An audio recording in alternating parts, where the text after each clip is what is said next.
Biar jelas, pertama gua mau lurusin beberapa asumsi yang sering bikin kita salah paham.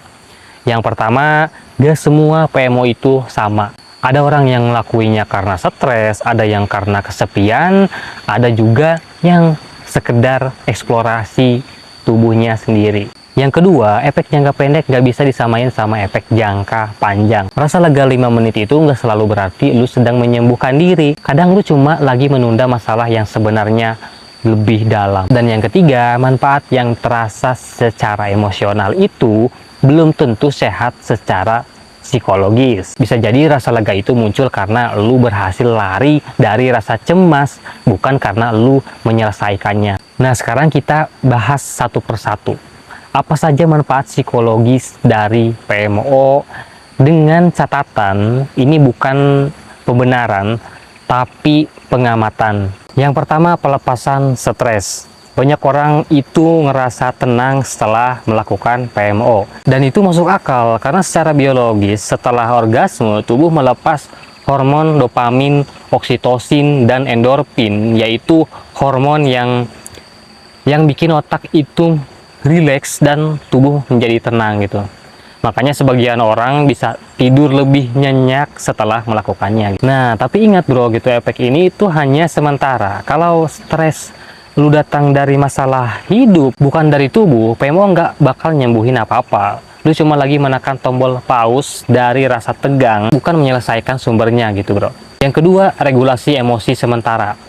Ketika seseorang itu ngerasa sedih, marah, atau kesepian, PMO bisa jadi semacam pelampiasan. Bukan karena itu solusi yang terbaik, tapi karena dia bisa mengalihkan pikiran dari tekanan emosional.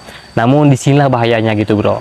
Kalau lu pakai PMO buat ngelupain rasa sakit terus-menerus, lu bakalan kehilangan kemampuan buat menghadapi emosi secara sadar. Dan lu gak bakal pernah tahu rasanya benar-benar pulih, karena setiap kali lu sedih, lu itu nyarinya pelarian yang instan. Yang ketiga, eksplorasi diri. Dalam konteks tertentu, mastur bisa jadi cara seseorang untuk mengenal tubuhnya, preferensinya, dan batasannya. Ini bisa meningkatkan literasi seksual dan kesadaran diri. Tapi kalau eksplorasinya terlalu bergantung pada video-video itu gitu, apalagi ya ekstrim gitu ya, efeknya itu bisa jadi kebalik gitu bro. Lu mulai kehilangan hubungan dengan realitas, dan seks itu akan jadi hal yang terdistorsi. Yang keempat, relaksasi fisik dan peningkatan tidur. Setelah melakukan orgas, tubuh cenderung masuk ke mode istirahat. Buat sebagian orang ini membantu mereka lebih tenang dan cepat untuk tidur.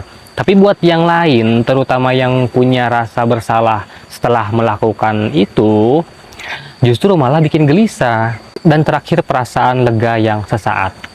PMO bisa meningkatkan mood karena sistem reward otak itu memberi sinyal bahwa lu sudah menyelesaikan sesuatu.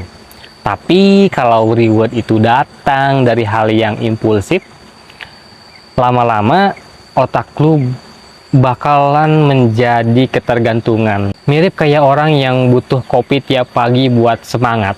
Bukan karena dia benar-benar butuh ya, tapi karena otaknya itu sudah terbiasa dapat dopamin. Sekarang coba kita pikirin secara logis. Apakah manfaat-manfaat ini membuat PMO jadi baik? Jawabannya tergantung. Semuanya kembali ke frekuensi, intensi, dan fungsinya. Kalau PMO lu sesekali mungkin ya dilakukan dengan sadar dan enggak mengganggu keseharian, itu mungkin adaptif. Tapi kalau lu ngelakuin tiap hari gitu karena mungkin lu stres, cemas, atau kesepian, maka itu bukan lagi kebutuhan biologis bro, tapi pelarian psikologis. PMO bisa jadi alat bantu regulasi diri, tapi juga bisa berubah menjadi alat penghancur motivasi. Tergantung seberapa dalam lu bergantung padanya gitu bro.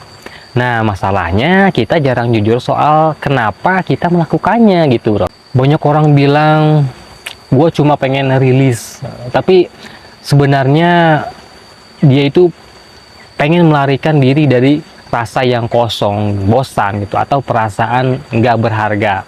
Dan di situ letak paradoksnya gitu bro.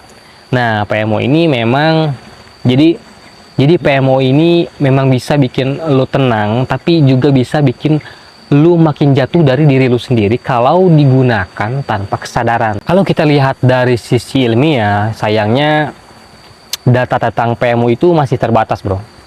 Nggak banyak penelitian jangka panjang yang bisa menjawab dengan pasti apakah PMO itu punya dampak positif yang bertahan lama, dan yang ada kebanyakan itu penelitian jangka pendek soal hormon, mood gitu, dan stres.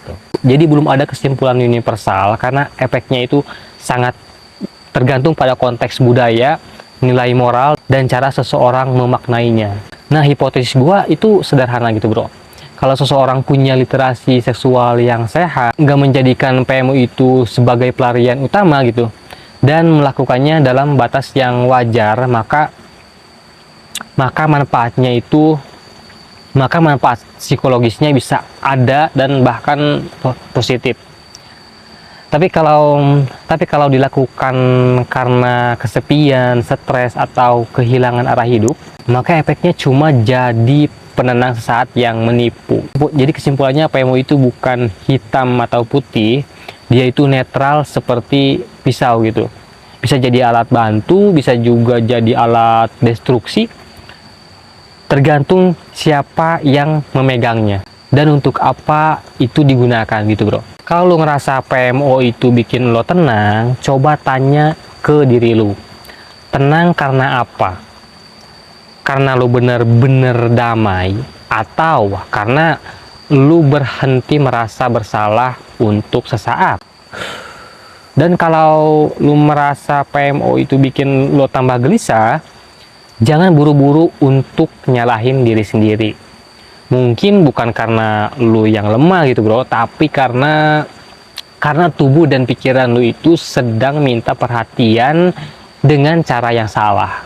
Akhirnya bukan PMO itu baik atau buruk, tapi soal apakah lu bisa menggunakannya dengan sadar tanpa lari dari diri sendiri. Kalau lu pengen tahu lebih jauh lagi soal sisi gelapnya, atau gimana cara mengubah pelarian jadi kekuatan, ya like dan subscribe. Gua bakal bahas itu di video selanjutnya. Gua Iwan Ruswandi, sampai ketemu lagi.